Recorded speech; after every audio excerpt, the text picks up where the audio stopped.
Breaking news assembly speaker గడ్డం ప్రసాద్ కు Congress corporator Rajasekhar లేఖ రాశారు. ప్రతిపక్ష నేత కేసీఆర్ జీతభత్యాలు నిలిపివేయాలని రిక్వెస్ట్ చేశారు. ఆయన ప్రతిపక్ష హోదాలో అసెంబ్లీకి రాకుండా జీతం తీసుకుంటున్నారని ఆరోపించారు.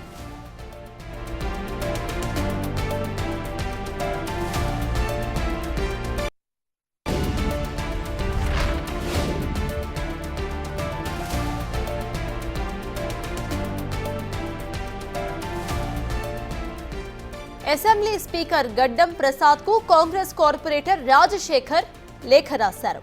ప్రతిపక్ష నేత కేసీఆర్ జీతభత్యాలు తక్షణమే నిలిపివేయాలని రిక్వెస్ట్ చేశారు. ఆయన ప్రతిపక్ష హోదాలో అసెంబ్లీకి రాకుండా జీతం తీసుకుంటున్నారని, కావున ఇటు జీతాన్ని నిలిపివేయాలంటూ కూడా ఆయన లేఖ రాశారు. ఆ లేఖ యొక్క విజువల్స్ మనం స్క్రీన్ మీద చూస్తున్నాము. అయితే రేపు అసెంబ్లీకి హాజరవుతారు అంటూ ఇటు కేసీఆర్ గురించి ప్రసంగించారు. అయినా కూడా ఇటు అసెంబ్లీ స్పీకర్ గడ్డం ప్రసాద్ కు కాంగ్రెస్ కార్పొరేటర్ రాజశేఖర్ లేఖ రాయటం ఇప్పుడు చర్చనీయాంశంగా మారింది. దీనికి సంబంధించి ఇటు బీఆర్ఎస్ నేతలు ఏమనబోతున్నారు అనేది కూడా వేచి చూడాలి. ఇప్పటి వరకు ఒక్కసారి కూడా కేసీఆర్ అసెంబ్లీకి రాని వైఖరి. అయితే ఇప్పుడైనా రేపు అసలు ఏ విధంగా ఆయన వస్తారు, వచ్చి ఎప్పటి వరకు ఉంటారు అనేది కూడా వేచి చూడాలి. ఇప్పటి వరకు రాకపోవడంతో అసలు అసెంబ్లీకి రాకుండా ఆయన జీతం తీసుకుంటున్నారని, తక్షణమే జీతాన్ని ఆపివేయాలంటూ కూడా రిక్వెస్ట్ చేశారు ఇటు కార్పొరేటర్ రాజశేఖర్.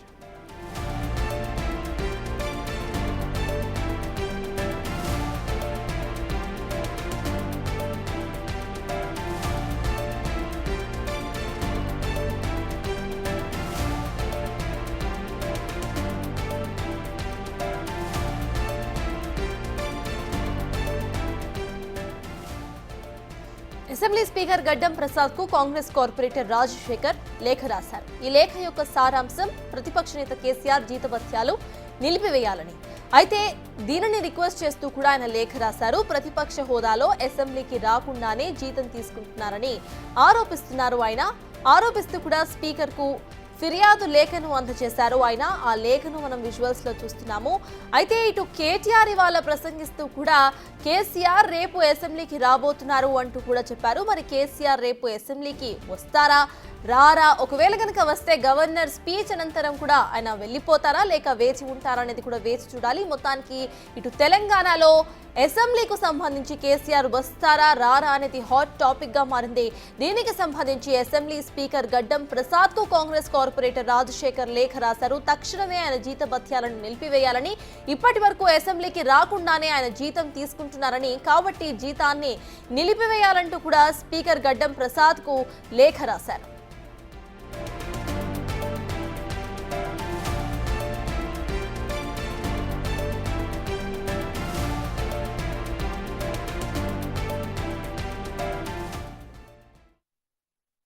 సంబంధించి ఇటు జీహెచ్ఎంసీ ఫ్లోర్ లీడర్ రాజేష్ గారు మనతో ఫోన్ ఇన్ లో అందుబాటులో ఉన్నారు. నమస్తే అండి. నమస్తే మేడం.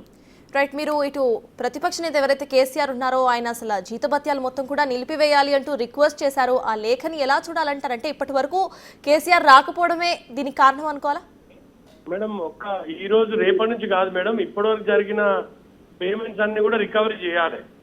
ఒక ప్రతిపక్ష నాయకుడిగా కనీస బాధ్యత లేకుండా మీరు అసెంబ్లీకి రాకపోవడం ఎంతవరకు హర్షిస్తారండి పబ్లిక్? ఒక బాధ్యత ఉంది. బాధ్యత ఉన్నప్పుడు ఒక ప్రతిపక్ష నాయకుడిగా రావాలి, కొట్లాడాలి, ప్రజలకు అవసరమైన విషయాలపై మీరు కొట్లాడాలి, అడగాలి అసెంబ్లీలో. ఇంట్లో కూర్చొని మేము జీతం తీసుకొని ఉంటామంటే, ఇప్పుడు మీరు ఆఫీస్లో పనిచేస్తున్నారండి, మీరు పని చేయకపోతే మీ జీతం ఇస్తారండి? అదే అడుగుతున్న ఒక ట్యాక్స్ పేయర్ గా, ఒక జిహెచ్ఎంసీ ఫ్లోర్ లీడర్ గా నేను చాలా క్లియర్ గా అడుగుతున్నా. No work no pay. మీరు పని చేయకపోతే జీతం రాదు. ఇంకోటి అంటారు వాళ్ళు, మేము ర్యాగింగ్ చేస్తామని. మేము ఎందుకు చేస్తామండి ర్యాగింగ్? ఎందుకు చేస్తాం? కేసీఆర్ గారు ర్యాగింగ్ ఎందుకు చేస్తాం మేము? మేము మా రేవంత్ రెడ్డి సార్ కూడా చెప్తున్నాం, సార్ ర్యాగింగ్ చేయకండి. కేసీఆర్ గారు కొత్తోళ్ళేం కాదు, పాతోళ్ళే, 10 సంవత్సరాల అసెంబ్లీలో ఉన్నారు. మేము ర్యాగింగ్ చేస్తామండి. స్టేటస్ గురించి మాట్లాడతారండి. ఎట్లాంటి ఏందండి స్టేటస్? ప్రజలతో ఎన్నుకోబడిన ప్రభుత్వము, ప్రజలతో ఎన్నుకోబడిన ముఖ్యమంత్రి గారు అక్కడ ఉంటే మీరు మీ స్టేటస్ గురించి మాట్లాడుతున్నారండి. స్టేటస్ అంటే ఏందండి?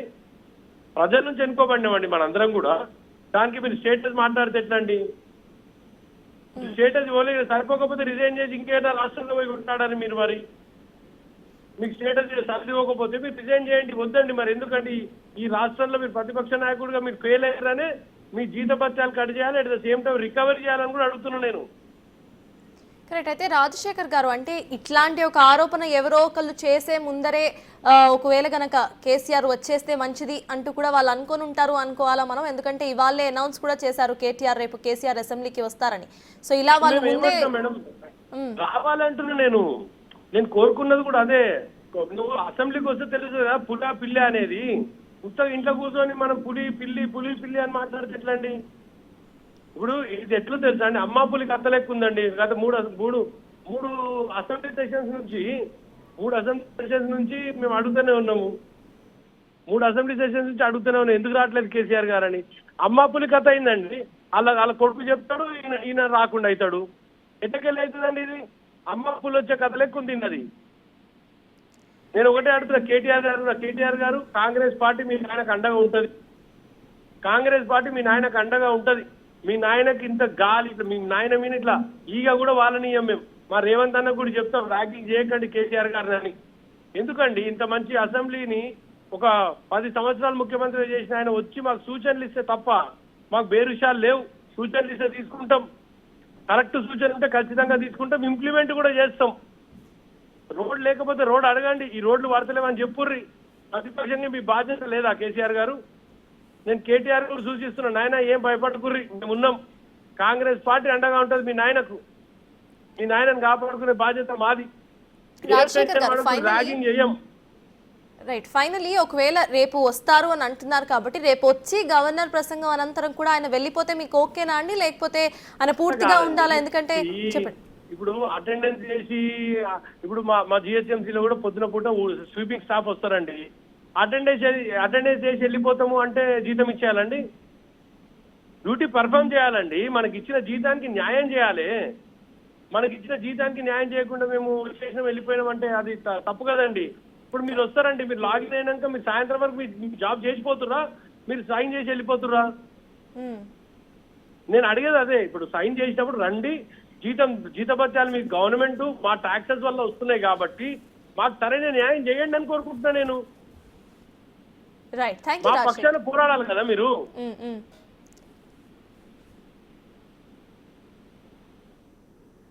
హలో రైట్, చెప్పండి రాజశేఖర్ గారు. నేను అనేది ఒకటే, కేసీఆర్ గారు ఏదైనా ప్రాబ్లం ఉంది, ఏదైనా ఊర్లు నీళ్లు వస్తలేవు, ఏదైనా పంటలకు పొలాలకు నీళ్లు వస్తలేవు, ఏమైనా రైతు బంధు పడలే, ఇవన్నీ అడుగు సార్ వచ్చి. మీ బాధ్యత మీకు లేదా? అట్లా వదిలేసి ఉంటే ఎట్లా? ఇప్పుడు ఇన్ని ఉద్యోగాలు ఇచ్చినాం మేడం. నిజంగా నిన్ననే రిజల్ట్స్ వచ్చినాయి. ఏపీ మన గ్రూప్ 1 రిజల్ట్స్ వచ్చినాయి. ఇంతమంది మన పిల్లలు 563 మంది పిల్లలు గ్రూప్ 1 ఆఫీసర్లు అయ్యారు. రేపు కాబోతున్నారు. రిజల్ట్స్ నిన్ననే వచ్చినాయి. అరే అట్లాంటి విషయాలు ఉన్నాయి. ఇంకేమైనా చేయాలన్నా, ఇంకేమైనా 10 ఏళ్ళ ఎక్స్పీరియన్స్ ఉంది మీకు. ఆ ఎక్స్పీరియన్స్ పూడికరించి మాకు యాడ్ అవుతుంది కదా. మీరు రాకుండా ఇంట్లో తీసుకొని జీతం తీసుకుంటామంటే ఎట్లకెళ్ళి యాక్సెప్ట్ చేయాలి పబ్లిక్? నేను అంటే జీతం ఇయ్యమని చెప్తలేను. ఒకవేళ మీ డ్యూటీ కరెక్ట్ పర్ఫామ్ చేసి మీకు జీతం రాకపోతే స్పీకర్ గారికి అడిగి, మా ప్రసాద్ కుమార్ గారికి మేము ఇప్పుడే విజ్ఞప్తి చేసినాం కదా, అదే విధంగా మళ్ళా పోతా అన్న, ఆయన డ్యూటీకి వస్తుంటే జీతం వెయ్యి అని అడుగుతా నేను. ఆయన జీతం ఆయనకి వెయ్యనా, ఎందుకు ఆయన ఇబ్బంది పెట్టాలి, జీతభత్యాలు ఏ తవ్వుక అని మా ప్రసాద్ కుమార్ గారికి చెప్పి ఆయన జీతభత్యాలు కూడా వేపిస్తాం మేము బ్యాంకులా. 14 ఏళ్ళుగా ఉత్తనే జీతం తీసుకొని పర్ఫామ్ చేయకుండా ఉంటారా? పొద్దున్న లేస్తే అమ్మ అప్పులు వచ్చే కథ ఉంది వాళ్ళది. సో మేడం, నాది మరొక రిక్వెస్ట్ కేటీఆర్ కోరుతున్నా, no ragging will be done. Ragging చట్టం మాకు తెలుసు, చట్ట ప్రకారమే పోతాం. ర్యాగింగ్ చేసే ప్రసక్తే లేదు. మీ స్టేటస్ గురించి ఆలోచిస్తే స్టేటస్, ఒకవేళ ఈ రాష్ట్రమే మీ స్టేటస్ కాకుండా రాష్ట్రం ఇచ్చి వెళ్ళిపోండి మీరు. ఒకవేళ ఈ రాష్ట్రంలో మీకు తగ్గ స్టేటస్ లేదు, ఈ రాష్ట్ర స్టేచర్ నీకు సరిపోతలేదు అనుకుంటే ఖచ్చితంగా ఈ రాష్ట్రం నుంచి మీరు వేరే రాష్ట్రానికి పోతే ఆ బస్ కిరాయిలు కూడా మేమే ఇస్తాం. ఆ రాష్ట్రంలో పోయి మీరు సెటిల్ గారి. కానీ మన రాష్ట్రానికి కించపరిచే విధంగా మా స్టేచర్ సరిపోతలేదు ఈ అసెంబ్లీ కంటే మాత్రం పబ్లిక్ హర్షించరు. ప్రతిపక్ష పార్టీగా నీకు డాక్టర్ బిఆర్ అంబేద్కర్ గారు ఇచ్చిన రాజ్యాంగం ప్రకారం మీరు ప్రతిపక్ష నాయకునిగా ఉన్నారు. ఆ బాధ్యత పోషించండి. దానికి మీ స్టేచర్ గురించి మాట్లాడితే చాలా సిగ్గుచేటుగా ఉంటది. ప్రజలను అవమానించిన వాళ్ళు అవుతారు. ఈ తెలంగాణ ప్రజలను అవమానించిన అవుతారు, తెలంగాణ అసెంబ్లీని అవమానించిన వాళ్ళు అవుతారు. Right, correct. Thank you Rajasekhar గారు.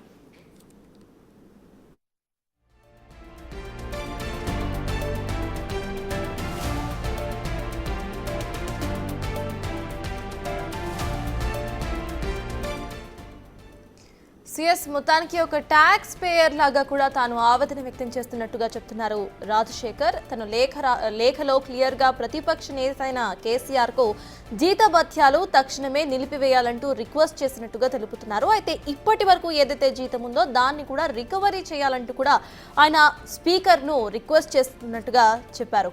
ఇప్పటి వరకు రాష్ట్రంలో కొత్త ప్రభుత్వం ఏర్పడి ఏడాది పూర్తవు వస్తున్నా కూడా 3 అసెంబ్లీ సెషన్స్ కి కూడా రాకపోవటం గమనార్హం. ఇక్కడ కేసీఆర్ ఇప్పటి వరకు రాకుండా జీతాన్ని ఎలా తీసుకుంటారు?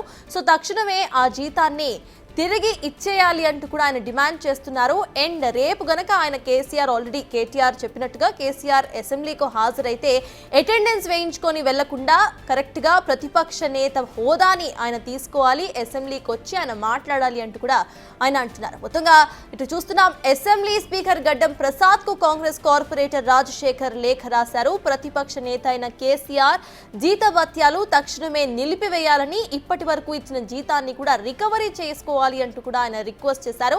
ప్రతిపక్ష హోదాలో అసెంబ్లీకి రాకుండా జీతం ఎలా తీసుకుంటారని ప్రశ్నిస్తున్నారు ఆయన.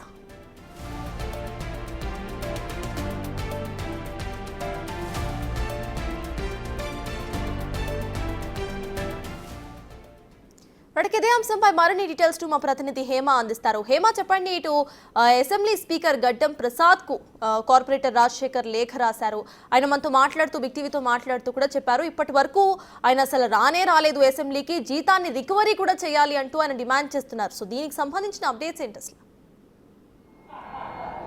రీసెంట్గా తెలంగాణ రాష్ట్రంలో ప్రధాన చర్చ జరుగుతుంది ఏంటంటే, మాజీ సీఎం కేసీఆర్ అసెంబ్లీకి రావడం లేదు, ప్రతిపక్ష నేత హోదాలో ఉన్నప్పటికీ కూడా అసెంబ్లీకి రావడం లేదు. దాదాపు 10 ఏళ్ల పాటు కూడా ప్రభుత్వంలో ఉండి ప్రస్తుతం ప్రతిపక్షంలోకి వెళ్ళిన తర్వాత కనీసం అసెంబ్లీకి కూడా రావడం లేదు. ఇటు ప్రజల తరపున పోరాడాల్సినటువంటి వ్యక్తి అసలు కనీసం అసెంబ్లీకి ఎందుకు రావట్లేదు అంటూ ఒకవైపు కాంగ్రెస్ నేతలంతా కూడా ప్రశ్నిస్తున్నారు. అనేక సార్లు ముఖ్యమంత్రి కూడా అసెంబ్లీ వేదికగా మాజీ సీఎం కేసీఆర్ అసెంబ్లీకి రావాలి అంటూ కూడా చెప్పారు. అయితే ఇప్పటికీ కూడా కేవలం కొత్త ప్రభుత్వం అంటే తెలంగాణ రాష్ట్రంలో కాంగ్రెస్ ఏర్పడిన తర్వాత దాదాపు 15 నెలల్లో ఒక్కసారి మాజీ సీఎం కేసీఆర్ అసెంబ్లీకి వచ్చారు, అది కూడా బడ్జెట్ సమావేశాలకి. ఇక రేపటి నుంచి కూడా తెలంగాణ అసెంబ్లీ ప్రారంభం కానుంది, బడ్జెట్ సమావేశాలు స్టార్ట్ అవ్వనున్నాయి.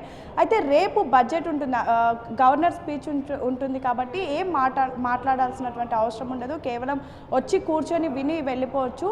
సో రేపు కేసీఆర్ అసెంబ్లీకి కూడా వస్తున్నట్టుగా అయితే ఒక సమాచారం ఉంది. ఇప్పటికీ ఆయన అసెంబ్లీకి వస్తున్నామని కూడా చెప్పారు. అయితే రేపు ఒక్కరోజు వస్తారా, మిగతా రోజులు కూడా కంటిన్యూ చేస్తారా అనేది మాత్రం ఇంకా క్లారిటీ లేదు. అయితే ఈ నేపథ్యంలోనే అసెంబ్లీ స్పీకర్ గడ్డం ప్రసాద్కు కాంగ్రెస్ కార్పొరేటర్గా అండ్ ఫ్లోర్ లీడర్గా ఉన్న దర్పల్లి రాజశేఖర్ ఒక లేఖని రాశారు. ఆ లేఖ ప్రస్తుతం సంచలనంగా మారింది. ప్రతిపక్ష నేత కేసీఆర్కి ఇస్తున్నటువంటి జీతం ఏదైతే ఉందో దాన్ని అంతటినీ ఆపివేయాలని ఆ లేఖలో మెన్షన్ చేశారు. అదేవిధంగా ప్రతిపక్ష నేత హోదాల్లో ఉండి కూడా అసెంబ్లీకి రాకుండా ఆల్రెడీ కేసీఆర్ ప్రతి నెల కూడా జీతం తీసుకుంటున్నారు. సో అవన్నీ కూడా వెనక్కి తీసుకోవాలి, అసలు ఆయనకి జీతం కూడా ఇవ్వద్దు అంటూ కూడా ఆరోపిస్తూ ఒక లేఖను రాశారు. కాసేపటి క్రితమే గడ్డం స్పీకర్కి కలిసి కాంగ్రెస్ కార్పొరేటర్లతో పాటు ఇతర ఫ్లోర్ లీడర్లంతా కాంగ్రెస్ నేతలంతా కూడా కలిసినటువంటి సిచ్యువేషన్. అయితే పెద్ద ఎత్తున ప్రధానంగా కాంగ్రెస్ నేతలు ఎమ్మెల్యేల నుంచి మినిస్టర్స్ దాకా సీఎం కూడా ప్రతిరోజు చెప్తుంది ఒకటే, ఎక్కడో బయట ఉండి ఎక్కడో ఫామ్ హౌస్లో ఉండి లేదంటే సభలు పెట్టి లేదంటే పార్టీ ఆఫీస్లో మీటింగ్స్ పెట్టి పదే ప్రశ్నించడం ఎందుకు, నేరుగా అసెంబ్లీకి వచ్చి మాట్లాడవచ్చు కదా, అసెంబ్లీకి వచ్చి మాట్లాడితే అటు మాకు ఎన్నో ప్రశ్నలు ఉన్నాయి, వాటిని మేము మిమ్మల్ని అడిగి తెలుసుకుంటాం, సేమ్ టైం మీకున్నటువంటి ప్రశ్నలు కూడా మీరు అడిగితే మేము సమాధానం చెప్తాం కదా అంటూ కూడా ఎన్నోసార్లు అడుగుతున్నారు. అయినప్పటికీ కూడా కేసీఆర్ అయితే అసెంబ్లీకి రావడం లేదు. సో మొత్తానికైతే ప్రస్తుతం కేసీఆర్ అసెంబ్లీకి వస్తాడా రాడా అనే ఒక చర్చ అయితే పెద్ద ఎత్తున నెలకొంది. ఒకవేళ రాకపోతే మాత్రం ఆయనకి ఇచ్చేటటువంటి జీతం, ఇన్ని రోజుల పాటు ఇచ్చినటువంటి జీతంతో పాటు ఇకపైన అవన్నీ వెనక్కి తీసుకోవాలి, ఇకపైన జీతాన్ని కూడా ఆపేయాలంటూ కాంగ్రెస్ నేతలు డిమాండ్ చేస్తున్నారు. సో చూడాలి రేపు మరి కేసీఆర్ అసెంబ్లీకి వచ్చిన తర్వాత కంటిన్యూ చేస్తారా, లేదంటే లాస్ట్ టైం లాగా ఓన్లీ బడ్జెట్ సమావేశాలకి డే 1 వచ్చి ఆగిపోతారా అనేది మాత్రం వేచి చూడాలి. Sir thank you Hema. మాజీ ముఖ్యమంత్రి గౌరవనీయులు కల్వకుంట్ల చంద్రశేఖరరావు గారు గత కొన్ని రోజులుగా 14 నెలలుగా ఫ్రీగా జీతం తీసుకుంటుండు, పని చేయకుండా జీతం తీసుకుంటుండు. దానికి భాగంగానే ఈరోజు మా గౌరవ స్పీకర్ అయిన గడ్డం ప్రసాద్ కుమార్ గారిని కలిసి ఆయన జీతం విత్డ్రా చేయండి, ఎట్ ద సేమ్ టైం 14 నెలల నుంచి ఆయన జీతం తీసుకుంటుండు, అది కూడా రికవరీ చేయమని విజ్ఞప్తి చేయడం జరిగింది. ప్రసాద్ కుమార్ గారు చాలా క్లియర్గా వాళ్ళ సెక్రటరీకి రాసిండు, ప్లీజ్ ఎగ్జామిన్ అండ్ పుట్టప్ అని చాలా క్లియర్గా రాయడం జరిగింది. నేను ఒకటే కోరుతున్నా కేసీఆర్ గారు, మీరు ఎవ్వరు ర్యాగింగ్ చేయరు. మా రేవంత్ అన్నకు మేము చెప్పినాం ర్యాగింగ్ చేయకండి అని చెప్పినాం, మీరు ర్యాగింగ్ చేస్తారని భయపడుతున్నాం. ఏం ర్యాగింగ్ చేయం మేము, 10 ఏళ్ళ ఎక్స్పీరియన్స్ ఉంది నీకు కూడా, చిన్నపిల్లగానివా కొత్తగా జాయిన్ అయినావా, ఎందుకు ర్యాగింగ్ చేస్తాము? ఒకవేళ నువ్వు పులివా పిల్లివా అనేది వస్తే తెలుస్తుంది. ఇంట్లో కూర్చొని నేను పులిని అని నీ కొడుకు చెప్తున్నాడు. నీ కొడుకు కూడా విజ్ఞప్తి చేస్తున్నా, మీ నాయనని తీసుకురా, ఎవ్వరు మీకు అండగా మేము ఉంటాం, కాంగ్రెస్ పార్టీ అండగా ఉంటుంది, ర్యాగింగ్ చేయకుండా చూసుకుంటాం. గౌరవ మాజీ ముఖ్యమంత్రి గౌరవనీయులు కల్వకుంట్ల చంద్రశేఖరరావు గారు గత కొన్ని రోజులుగా 14 నెలలుగా ఫ్రీగా జీతం తీసుకుంటుండు, పని చేయకుండా జీతం తీసుకుంటుండు. దానికి భాగంగా